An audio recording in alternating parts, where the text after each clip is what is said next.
The episode starts in the Joseon era, where we see the main heroine from King the Land. Her name is Ji-young. She's brought before the king. Ji-young begins by telling us that the king's name is Lee Hyun, and that he's a tyrant. Lee Hyun walks up to her and says, "The food you made confused my senses." The people around him say that she should be punished. Lee Hyun raises his sword, ready to strike her, but suddenly stops. Instead, he declares, "From now on, you are the chief royal chef. You will cook for me every day and never serve the same dish twice. If one day I don't like your food, that will be the day you die." Ji-young thinks to herself, "I was supposed to become the head chef of a 3-star restaurant, but now I've become the royal chef of a dictator." Lee Hyun looks at her and asks if she has something to say, but she stays silent. He then lifts his sword again, but only to cut the rope that's tying her up. Ji-young then tells us, "You won't believe this, but I'm from the year 2025. Don't you want to know how I got here?" Now we jump to the present in France.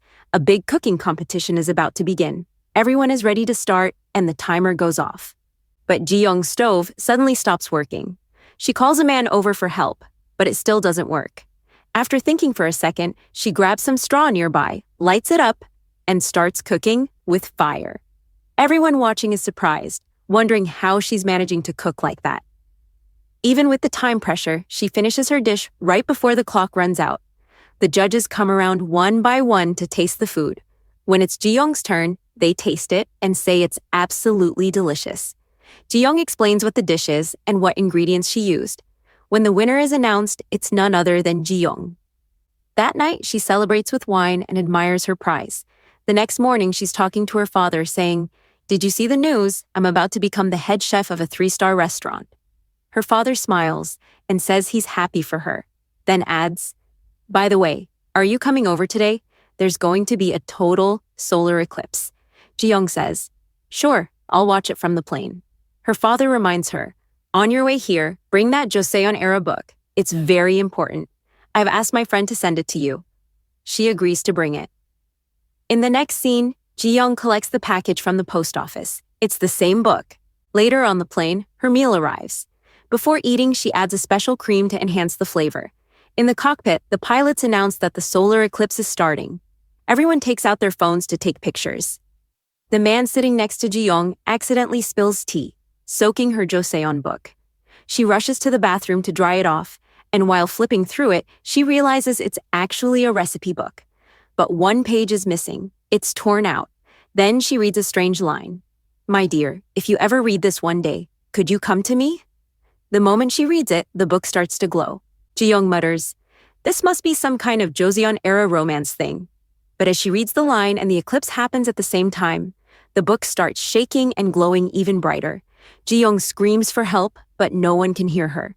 She's suddenly pulled backward as a chain of light bursts out from the book and pulls her inside. Now she's traveling back through time. She sees strange flashes and lands in the middle of a forest in the Joseon era. She falls to the ground but gets caught in a net. Nearby, King Lee Hun is out hunting deer with his men. He draws his arrow but stops when he remembers his mother, the former queen, who had been forced off the throne. He couldn't do anything back then. He could only watch helplessly. Now he releases his arrow, kills the deer, and tells his men that they'll keep hunting. His eunuch, Chang-sun, warns him, "It's already late, Your Majesty. The enemies might attack at night." But Lee Hun laughs it off, saying he worries too much. Back at the palace, a ritual is about to begin. Everyone is waiting for the king. Queen Dowager Inju, Lee Hyun's grandmother, looks worried. A maid tells her the king hasn't returned yet. The women nearby gossip, saying he shouldn't have gone hunting today.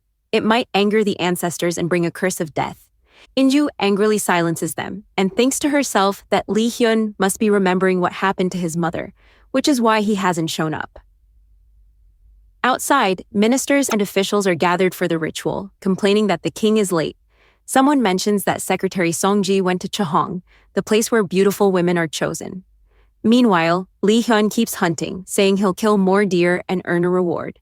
His bodyguard reminds him that it's the day of the ritual, and since it's a solar eclipse, skipping it could anger the heavens. They say if you offend the heavens, you'll see a female ghost, he warns. But Lee Hyun doesn't believe in such things. Meanwhile, Ji-young is still trapped in the net. She smells the scent of a butterfly and slowly wakes up from unconsciousness. She yells for help, but no one's there. She tries using her phone, but there's no signal. I swear I was just in the plane's bathroom. How did I end up here? She says in disbelief. Lee Hyun suddenly spots a fox nearby and goes off to hunt it alone. Ji-young, still trapped, stretches her hand out of the net to get a phone signal. But nothing happens. Just then, she notices an arrow flying toward a fox. The arrow misses, but another one hits the rope of her net, setting her free. She hides behind a tree as more arrows fly her way. Then she sees someone approaching. Lee Hyun. Ji-young steps out and angrily asks, "Why were you shooting arrows at me? The fox ran that way." Lee Hyun stares at her suspiciously and pulls out another arrow. Ji-young panics and runs, and he starts chasing her. She runs all the way to a cliff, pulls out her stun gun, and warns him to stop. But Lee Hyun draws his sword instead, ready to strike, and demands, "Who are you?" Ji-young says, "First you tell me. I already told you that the fox ran that way. Didn't you hear me?" But Lee Hyun replies, "I did hear you. Now tell me, who are you?" Ji-young answers, "I'm just a human." Lee Hyun remembers what his bodyguard said about a female ghost possibly appearing during the eclipse. He starts thinking that this girl might actually be a wandering ghost and calls her a beggar ghost. Ji-young replies, "Yeah, maybe I look like a beggar, but I'm not one." Lee Hyun releases an arrow, and Ji-young's bag falls to the ground. She yells, "Why did you do that? Are you crazy? You probably don't know this, but I know Taekwondo." Then she starts showing off her Taekwondo moves right in front of him, demonstrating how good she is. When Lee Hyun runs out of arrows, Ji-young laughs and says, "I'm going to report you to the police. You have no idea, but I know a lot of attorneys." Lee Hyun, confused, walks up with his sword and says, "I have no idea what you're even talking about," pointing the blade at her. Ji-young tries to use her stun gun, but it doesn't work. Lee Hyun throws it away and was about to attack when suddenly an assassin appears and shoots an arrow. Before Lee Hyun can react, he gets hit. He looks at Ji-young and says, "So you're one of the rebels." Then he falls over her, and both of them tumble down into the water. In the next scene, soldiers arrive searching for the king. They also find Ji-young's bag. Meanwhile, Song-ji returns from Cha-hong with his father, So-hung, talking about what he did there. Ji-young regains consciousness and sees Lee Hyun lying next to her. She realizes he's actually been hit by an arrow and wonders what to do. She takes off her scarf and ties it around his wound, then pulls out a Vaseline-like cream and applies it. She calls for help, but no one's around. She says, "I should call the emergency number." Then she remembers her phone is still in her bag. She checks his pockets for a phone but finds none. He doesn't even have pockets. Suddenly, Lee Hyun opens his eyes, pulls out a knife and says, "Were you trying to find me? I know you want to kill me." Ji-young screams, "What are you talking about? I just saved your life. Look at yourself." Lee Hyun stares at his wound and says, "There must be a reason behind this. When your purpose is done, you'll probably try to kill me." But Ji-young kicks the so-called tyrant, snatches the knife from him, and threatens. "Don't come near me," Lee Hyun says. "I am the king here." But Ji-young thinks it's all part of a movie shoot. She says, "Stop talking nonsense," and starts to walk away. When Lee Hyun approaches, Ji-young points the knife at him again. She says, "You don't know this, but I'm really good with knives," and shows off her skills. Lee Hyun is stunned and says, "You're perfect with it." Then, suddenly, he grabs her and tries to take the knife. They struggle, and he pushes her to the ground, demanding, "Who are you?" Ji-young answers, "I'm Ji-young, the chef." Lee Hyun asks, "What's a chef?" She replies, "I'm a cook." The two continue to fight for the knife until it falls far away. Lee Hyun tries to grab it, thinking he can reach it, but Ji-young kicks him in the butt, grabs the knife first, and accidentally hits her head on him, knocking him out cold. Next, Ji-young ties up the unconscious king. When he wakes up, he says, "Did you do this? Why did you tie me up?" Ji-young says, "Don't you remember trying to kill me first?" They start arguing again, and Lee Hyun calls her a ghost. Ji-young snaps back, "I'm not a ghost, I'm a chef." Then she grabs the rope and starts dragging him away. Meanwhile, we see Mokju, the king's concubine. Her maid informs her that the king is still in the forest. Mokju says he's gone hunting before, but never this late. She recalls 7 years ago when she was imprisoned. Back then she was sold by her mother to a man, but Mogju killed him. Jason, the king's uncle and rival, visited her and asked, "Did you kill that man? I can get you out of here." She confessed and asked, "What do you want? Do you want to spend the night with me?" But Jason replied, "No, I'm not like those men. I need you for something else." In the present, Mogju wonders if this situation is Jason's doing. She sends him a letter.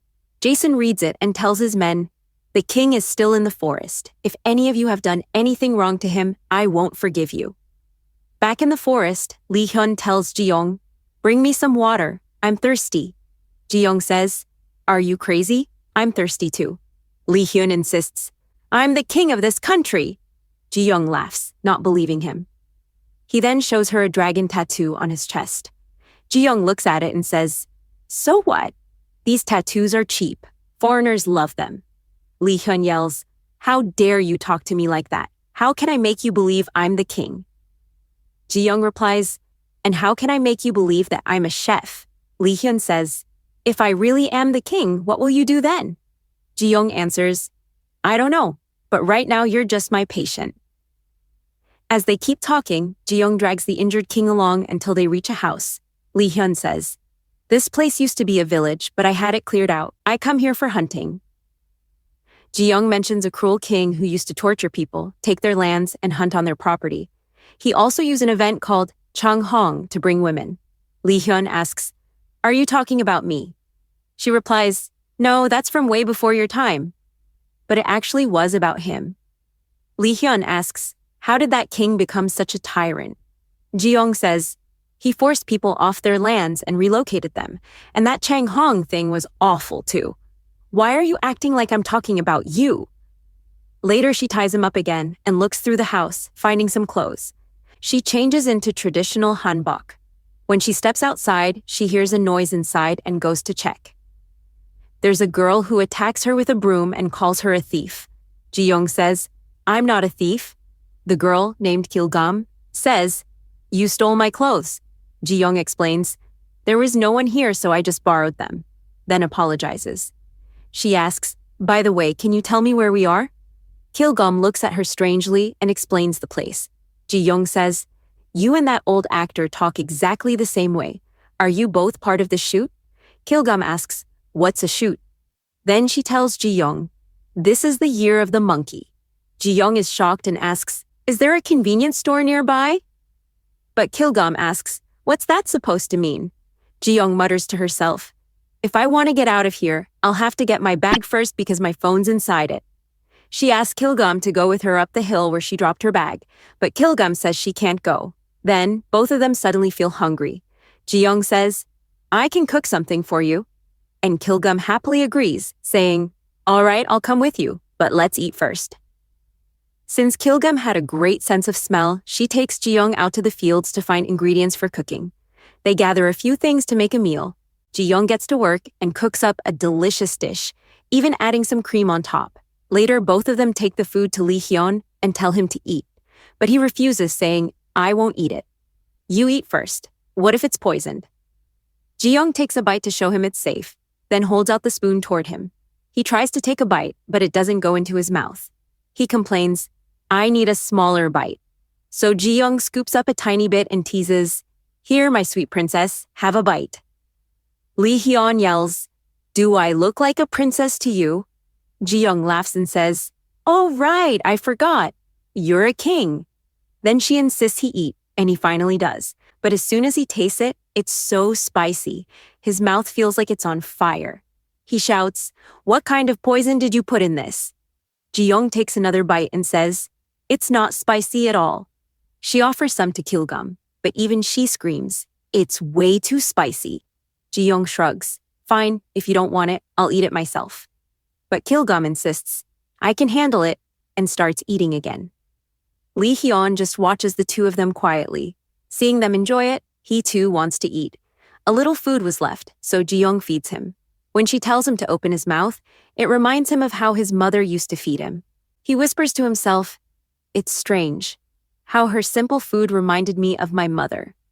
That night, the two were supposed to head to the hill, but Lee Hyun had fallen asleep. Ji-young gently covers him with a blanket before leaving. Kil-gum teases her. You take such good care of your husband. Ji-young quickly replies, he's not my husband. But Lee Hyun was only pretending to sleep.